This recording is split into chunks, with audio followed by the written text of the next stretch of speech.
and security detail, I've become very big fans of Meena Kandasamy. So the second or third time we went back to the governor's palace, they all came for the event, very disappointed that Meena Kandasamy was not there.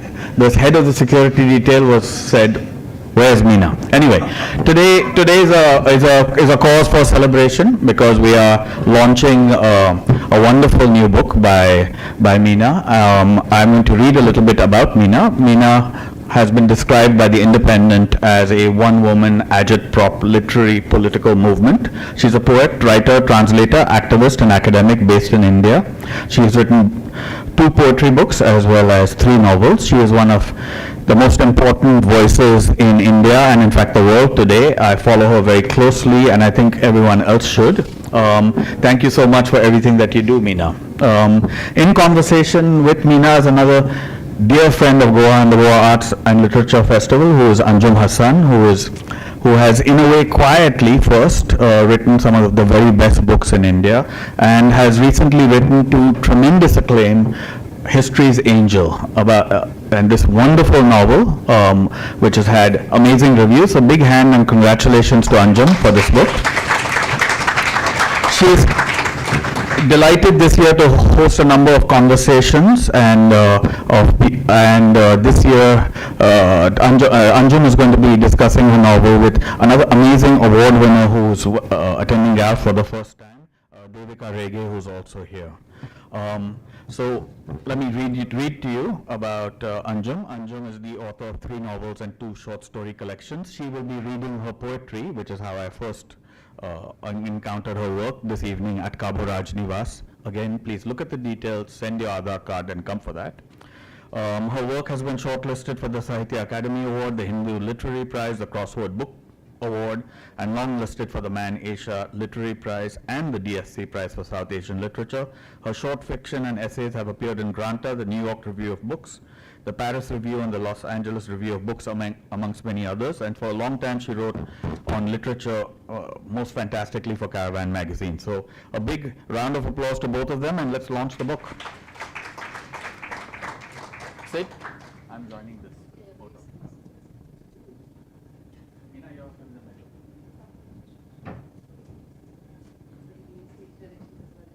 Very nice writing paper. But one side is nicer. There we go. Big hand.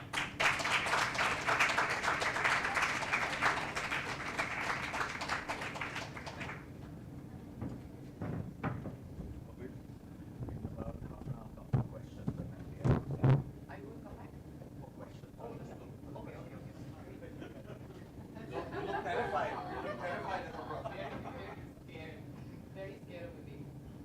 But the mic's not working, or is it? Can you hear me? Mic's on the blink. Hello?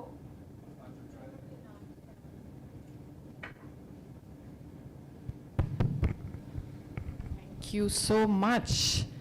And some of you were here last evening and heard Meena read at least a couple of poems from this new book, one which I really like, about the comrade. But before we go delve into this book, Tomorrow Someone Will Arrest You, I want to go back to my little history with Meena, which started much earlier in this century. I reviewed her first collection of poems, Touch, in 2007. And I think it was for The Hindu, because that was an era when there was much more space for reviewing books, and I was doing much more book reviewing. And I remember being very excited by this collection, which was full of a really bracing anger. And there were poems of love, there were poems of war, if not war, at least rebellion. And one of the things that she was taking down, I thought very effectively then, she's still doing it, but it started young, was of course Hindu orthodoxy. To just use a shorthand, at least half the book were very, very outspoken, plain speaking poems, being critical of established Hinduism. And I remember especially a poem you wrote about dharma and karma. Do you remember that, Meena? Because I had to go back to my 2007 review because I just thought... No, I can quote that review from memory because this was the first time anybody reviewed my book. Okay. So I think one of the lines she writes were, I think she wrote words, Meena Kandasamy is the latest entrant to this tiny duck pond called Indian English. That was the first line. Right. And I also remember the criticism, which I think kind of overshadowed all my later writing, was that a few poems are garrulous, that, you know, when she tries to hit the nail on the head, she misses the nail altogether. Yeah. So I felt that about your... Don't write long I felt that poems. about your love poems. I didn't feel that so much about the more political poems. And like, so I'll just finish this thought about the dharma and karma because I thought it was just priceless. You talked about the idea of these shibboleths in the Hindu tradition that are used sort of to explain away so much rather than explain. Mm-hmm. And what you said about dharma is and karma, you said these are useful rhyming words for the classical poets. Mm-hmm. And I don't know if anyone has said that. And you said that your exact line was about dharma was, all your life you blame things you don't understand on the word no one has ever understood. And I think, okay, duck pool of Indian English poetry, but this must be one of the most memorable lines ever written about something that we are writing about a great deal of the time. We're still trying to understand dharma and karma. But your point about not hitting the nail on the head, I felt that was true of some of your love poems. I wanted them to be more specific. I wanted you to get closer to the bone. And now I read this book, Meena, 15 years later, and you're definitely closer. So tell us what's happened in the interim. No, thanks, Anjum. I mean, at that point of time, I think I got incredibly lucky because, you know, I was young and doing a lot of stuff, but one of those things is I was really unsure. You're always thinking, you know, you now have a name for it, like imposter syndrome, but at that age you're like, am I good? And for me it was not so much about what others thought of what I was doing, but I was like, I shouldn't delude myself. Like, I mean, I should be doing something because it held meaning or because it was like adding value or something. So, I mean, and at that time it was very critical, you know, whether it's Kamala Das saying nice things or the fact that, you know, you could do this, you know, and it was not, you know, it was not, in no way it was infantilizing, you know, the way you approached my work, like you literally didn't know me. It was my first collection. And it was published when I was like 22, but the poems were written when I was like 18, 19, 20, like in my teenage years. So for me it was like, okay, I have to, you know, dedicate a little bit more of myself and, you know, work on it. So in the interim, I think afterwards I did go and write another book of poetry, Miss Militancy, where I realized that, you know, the first collection was like all the poetry that I had done, and I was trying to group them into, okay, this is love poetry, this is what they call quote-unquote confessional poetry, this is quote-unquote anti-caste poetry, this is quote-unquote cultural Tamil, whatever poetry. But then the other collection, I think I actually went and worked on it with a singular theme, which is like, okay, let's take Hindu myths, let's take Tamil myths and try to make them, render them as a feminist classic or, you know, as feminist rereadings. So for instance, yesterday, I don't know, I was, Akshay Mukul is possibly not here, but I was discussing him with the Ramayana, you know, because everyone's talking about it, and I was like, yeah, I'm interested in the Ramayana as a guerrilla warfare strategy. Like, how do you adopt a book to suit your political agenda, because books are books, like stories are stories, myths are myths. So, and for me, so that was quite a very intense and beautiful project, but then I gave up poetry. I mean, I was far more interested in the form of the novel, so these poems are largely the ones written since 2010 onwards until 2023, last year. So, and they were written at very specific political, as reaction to specific events that unfolded. And I never thought of it as a collection. I was like just writing these, you know, poems from time to time. And so at some point, the idea of putting it together as a book came. One of the things that certainly changed, I mean, you said you wrote that book, it was published when you were 22, but you were writing it through your late teens, and you were just coming into your own. Clearly, there were influences. We'll talk about that in a bit. But one thing that's changed from then to now is that Meena Kandasamy is now a public figure. And so in some of these poems, I encounter that public figure. You are a subject of your own poems, and you are like, occasionally, the poet that mothers warn their daughters not to read. Right? You might be right. Or daughter-in-laws. So, can you hear me? No. Yeah, and to me that's very interesting. How do you deal with being in the limelight as somebody who not just writes but also performs your poetry, is in public fora very often, is giving talks?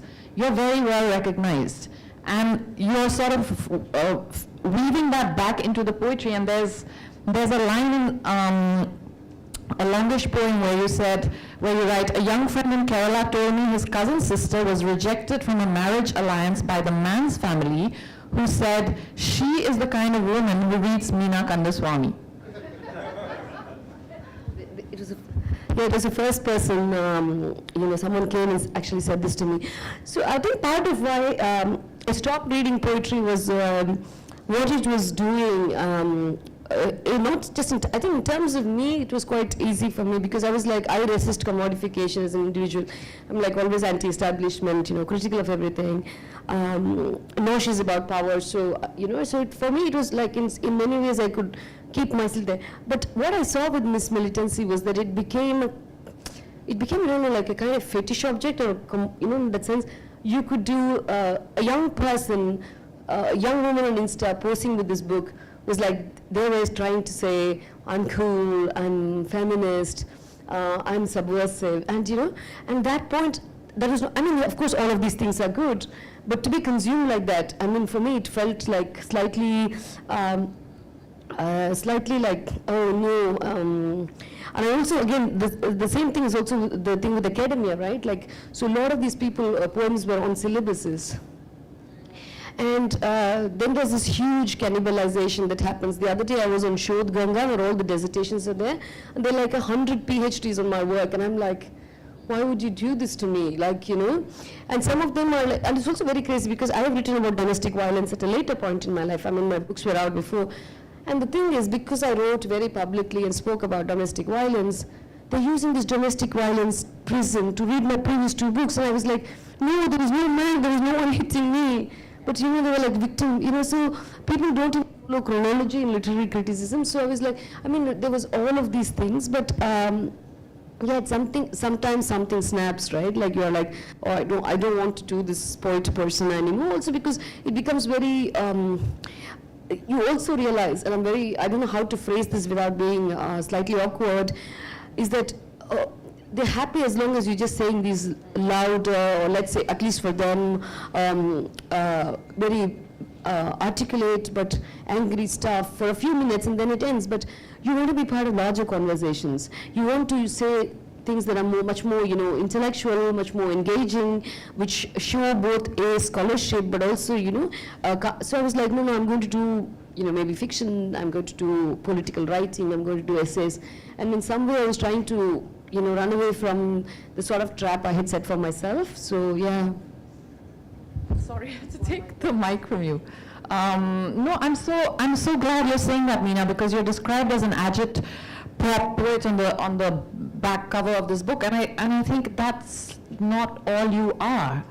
And there are poems in this that could be regarded as agit-prop, but like I said, there are also poems that are very, very personal and very irreplaceable because they're connected to who you are, to your autobiography. They are not merely poems that lend themselves to reading as catchphrases, and it's exactly what you said.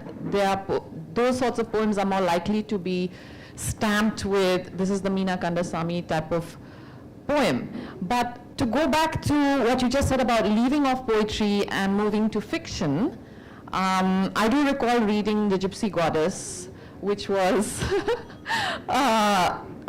really again, so this is the thing about you, but you have a way of just saying things in a very searing, direct way. But, so that book is very affecting. It's about a very, very devastating riot that took place in the 1960s in Tamil Nadu, and you recreate it in this novel very compellingly. But you also have another sort of a meta-narrative going on there, which is commenting on the business of being a novelist in India. The duck pool of Indian writing is something. So even though you say that there's sometimes this feeling that you've set a trap for yourself, is what you just said, but you also do feel often compelled to comment on things in that way, don't you? And how do you, because to me, I loved the novel on its own. I wasn't sure why you needed, were you anxious that the novel won't stand on its own and you needed that commentary? I think it's quite interesting. So this was a book on the Gypsy Goddess, is a book on the Kirivemani massacre, where 44 women, children, and men belonging to the Dalit community are burnt alive by landlords because they're asking for higher wages, and the higher wage in question being half a measure of rice. And I think this book was actually launched on this very same stage, very same hall, exactly 10 years ago. Thank you, Vivek.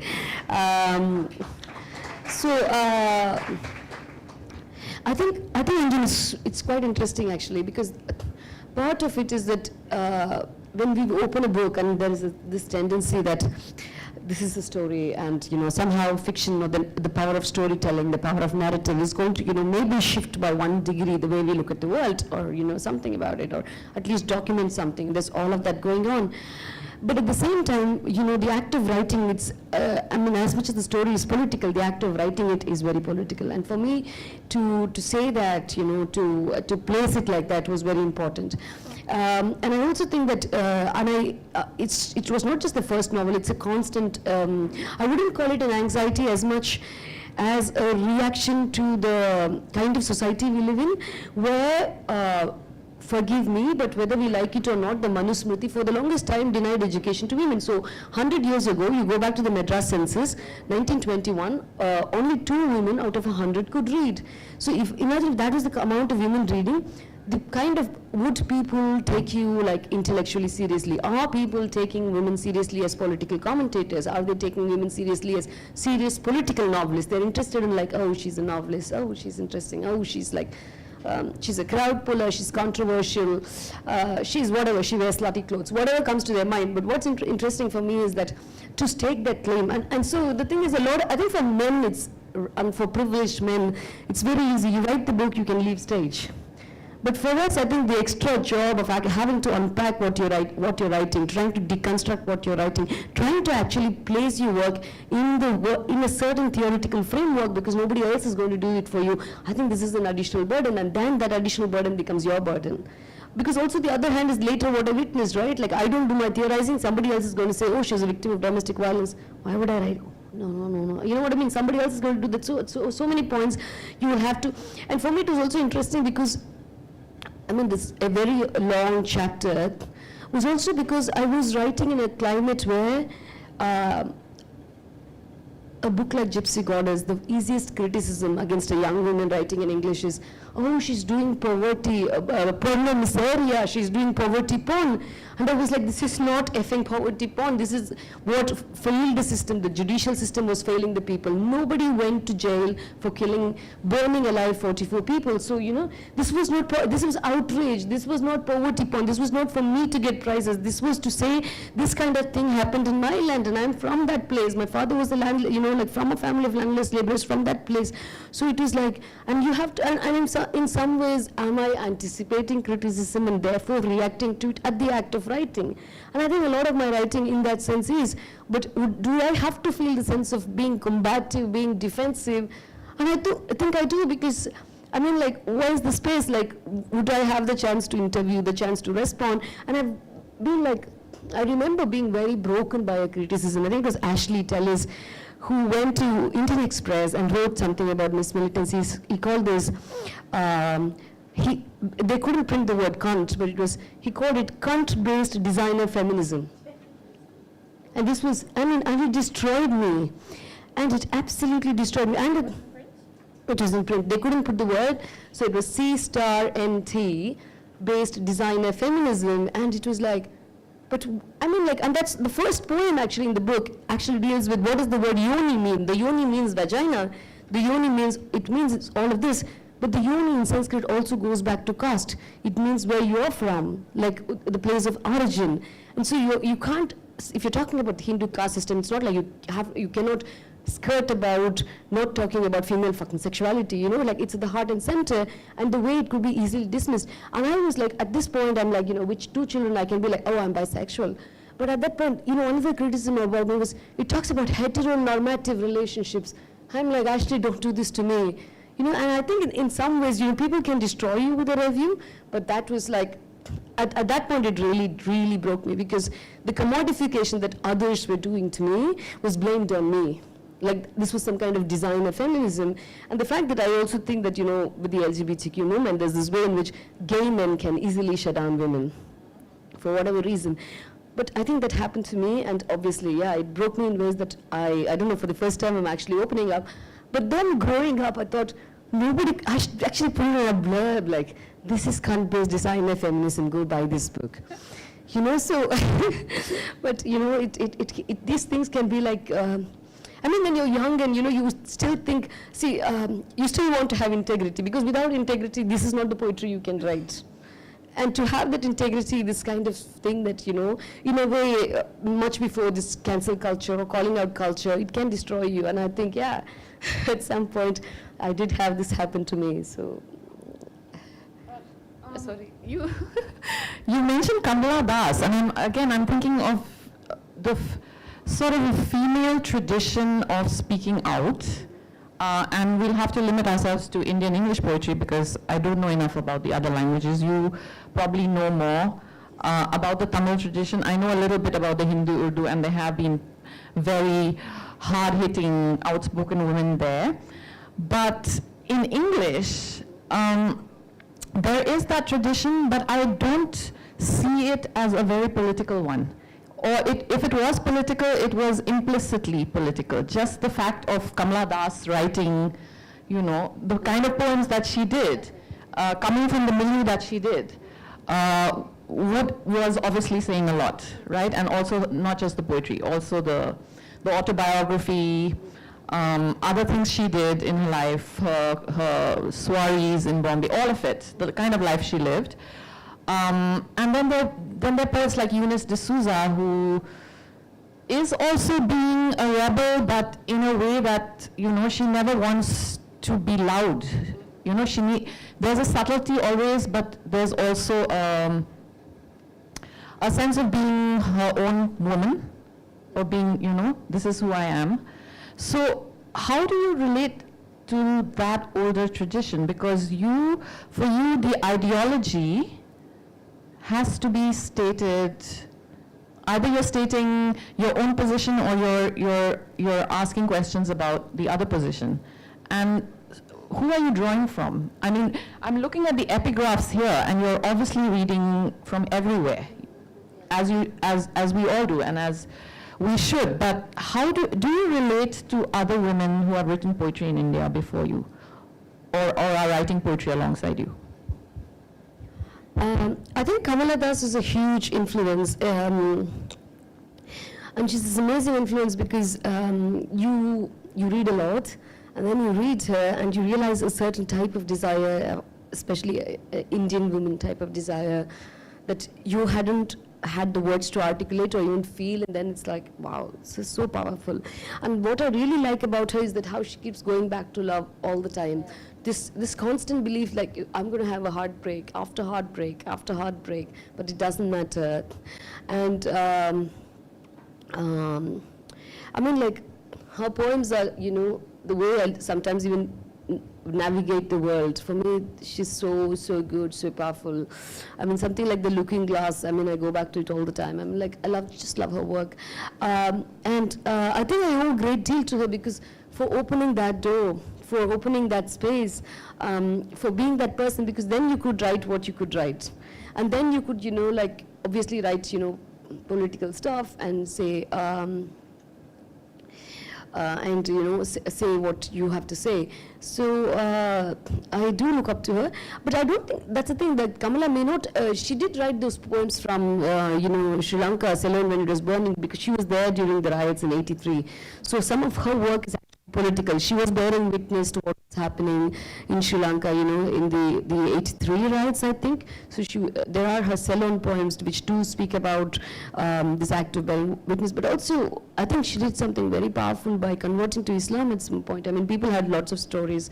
It's always a man that, that's how they reduce any female agency to.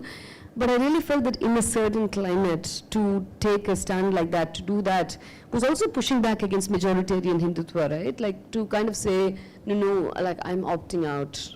And so, I mean, I really look up to her.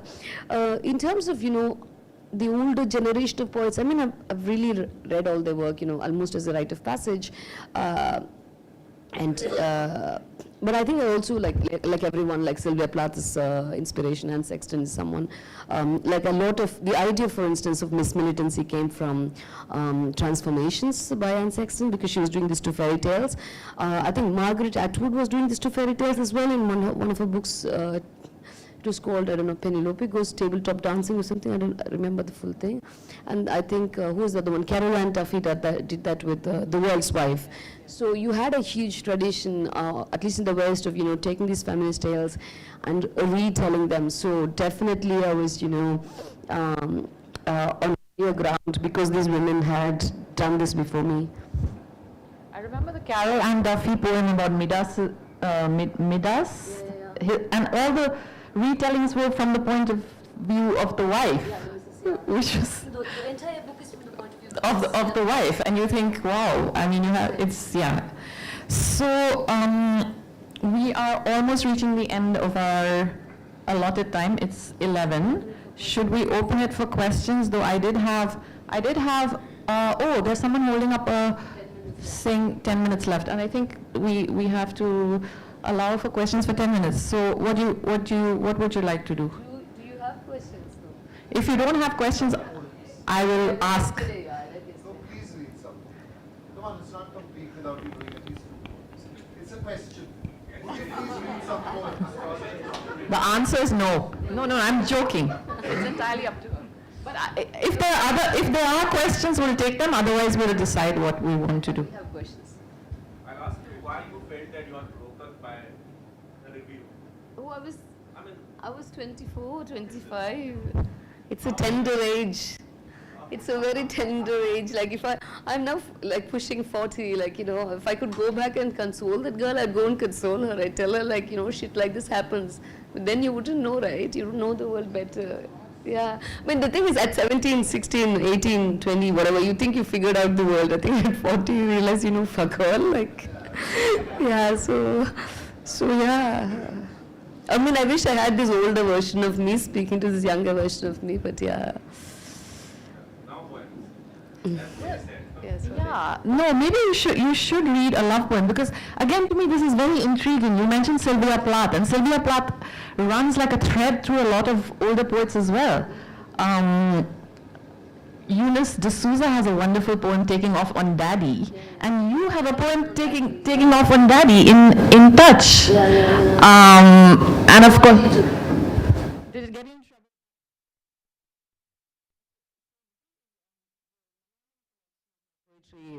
Touch was published as Sparsham, and the publishers happened to be the CPM, so they have something called Chinta Book, so they published it.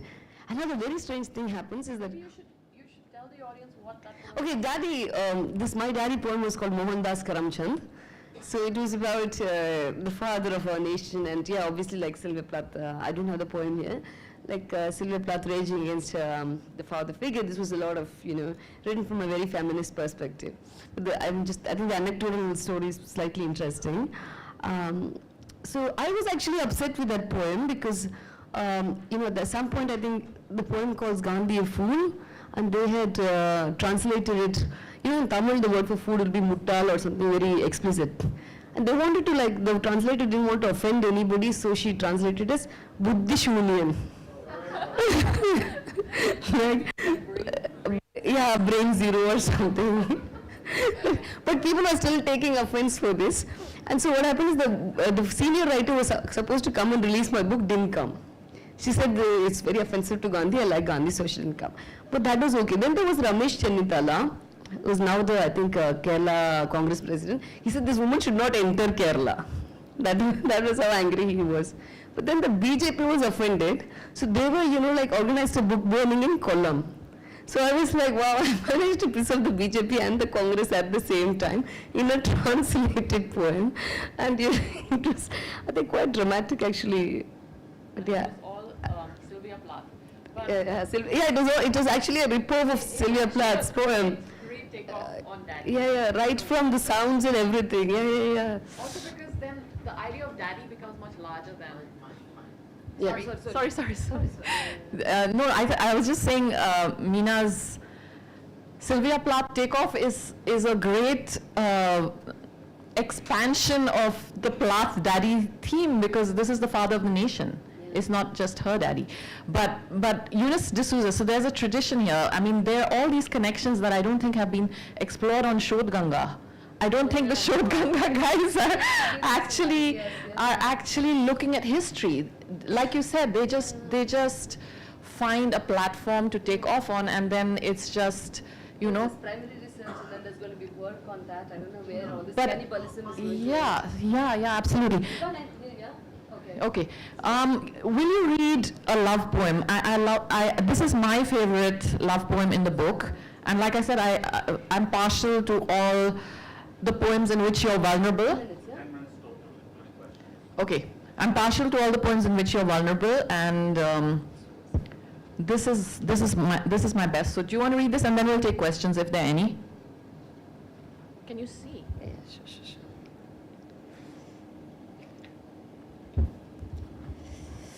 The 7 stages. Oh, you have to help me with the Urdu. I can type it. Notes to self. Don't lose him. Don't lose yourself. Don't lose. Note to lover. Remember this. Nothing else will matter soon. Note to my readers. Take up this dream. Turn it on its head. Hub uns ishq akidat ibadat junoon maut. Sorry if I slaughtered some Urdu there. These are the 7 stages of love in another tongue, but some dark men from my land have lived through this as if poetic delineation in Arabic was based on Tamil souls. It always starts with the silent man locking eyes with a talkative girl prone to sudden smiles. Attraction turns to infatuation, turns to love quite quickly. That's the fluff of films, then society intervenes with its caste codes, sequesters her, separates them. Robbed of 2 years and 2 million kisses, this longing turns to reverence and worship and obsession. The lovers rebel, they elope, they marry. They live like rabbits, delicate and lovely, mostly underground and always making love. Soon discovered, they're slaughtered. They dared to defy, but ended up dead. Take up this dream, turn it on its head. Thank you. The thing is, this is written about the honor killings for, intercaste couples that keeps happening in Tamil Nadu. And it actually, even last month, there's a father of a 19-year-old girl goes and gives a police complaint saying my daughter's missing. The daughter is married to someone, Dalit boy. The police actually bring her home. I mean, like, what kind of a state police do we have? They're like, the father gives a complaint, they bring her home, the father burns her dead. So, I mean, like, this is, whatever we call progressive social justice, whatever Tamil Nadu. And I went to Dharmapuri, I think this was 2012, this very famous Divya Ilavarasan story where, Divya's a dominant caste, one-year girl, Ilavarasan is a Dalit boy. And in retaliation to this one marriage, they burnt 300 homes in 3 different villages, all Dalit people's homes. They ransacked it, they threw petrol bombs. It was the absolute devastation, because this is how they were speaking out and saying, this is what happens when you cross these codes. So for me, it's possibly, I think the poetic form of that takes shape like a poem like this, but yeah, I also did a journalism on that, going and documenting and taking pictures and writing about it. So anyway, questions? Are there any questions? Otherwise, I'm going to ask the last one and then we'll have to wind up. No questions? No questions? Yes? No. Okay. Okay. So, Meena, do you think writing matters? Because you say in this book that you express some doubts about, especially I think about poetry of this sort, right? That is very categorically weighed in favor of a certain position, of making a difference. And you have a line now, I can't find that poem, but you'll know which one it is, where you say, you're asking yourself, what is the point of writing? And they're just these cliches to fall back on about how writing can make a difference to what's going on in the world. Do you know what I'm talking about? You've forgotten. For the regular cliches, Yeah, that's the one, right? So why should we write at all? And if we don't write, what can we do instead? Yeah, so this is how it goes. What's the use of a poem in the season of hate? The regular cliches: a desperate cry for help, an act of witness, a scream into the void. What's the use of the poet in a season of bloodshed? Tell me, dear ones, is she the one who grieves? Is she the one who guards the embers of a people's rage? Is she the one who mirrors your shattered heart? Or is she the one who speaks to show she's not yet dead? And I think, yeah, I think I actually come from a slightly interesting position in terms of, writing. All of my writing is that my father was many years before, like at least a few years before he became my father, a full-time pracharak of the RSS, the actual Sangh Parivar. He got arrested during the emergency because he was, there was a crackdown on Janasangh. He was a sub-editor of the magazine. I think it was called Tyagabhumi at that point. And he was, the story is very interesting because he didn't go and join them because of ideology. He went and joined them because that was he was an orphan, he didn't have any family, and they were giving him food and a place to stay. And a lot of people are caught in this Hindutva web who are basically absolutely marginalized, nowhere to go, destitute people whom, are into this ideology. And he later came out because of, his differences, his critique. And for me, what I have understood, but my father left the Sangh Parivar, but it took many years for the Sanghiness in him to leave him. So I grew up in a very traditional way, and I wore my first pair of jeans at 25, I couldn't leave the house without a bottu on my head. Because, if you didn't wear the bindi, it was like, okay, you're thinking of a Christian, you're thinking of a Muslim. So it was like, I was very conditioned in this very kind of morbid patriarchy. My parents were activists, open-minded about several things, but there was this remnant of Hinduism everywhere. And one of those things I realized from, watching that kind of upbringing was that this was a culture that didn't let you speak. And the only way that you could speak was actually doing something that would be called disobedient or defiant or indisciplined. And this was the only way you had to trigger them to get into a conversation. So, and I still think that, I might be much older, it might be 20 years since I started writing, but I still feel that this is the only way you get a conversation started. Like, you'll be so deliberately provocative that they talk about it, because otherwise issues like caste are swept under the carpet. Issues like, domestic violence swept under the carpet. Issues like the female infanticide. For every 9 of us you see, there's a missing girl. Literally for every 9 girls here, there's one girl who's not in this room because she's been killed before she was born. And we have like this huge femicide. Everything this culture likes to wrap in a culture of silence. And how do you break the silence? By being absolutely offensive. And I'm here to cause offense, and I think that's where I come from, like this being absolutely provocative. And yeah, is provocation good or bad? Art is not for me to say, but at least, we have the dialogue going, or we some way force a reaction. So yeah. Thank you. Thank you, Anjum.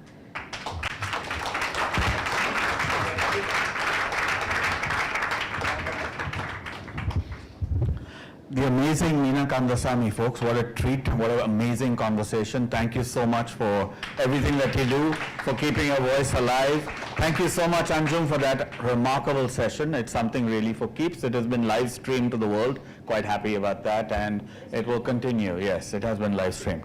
So, big hand. Please keep your seats for the next session.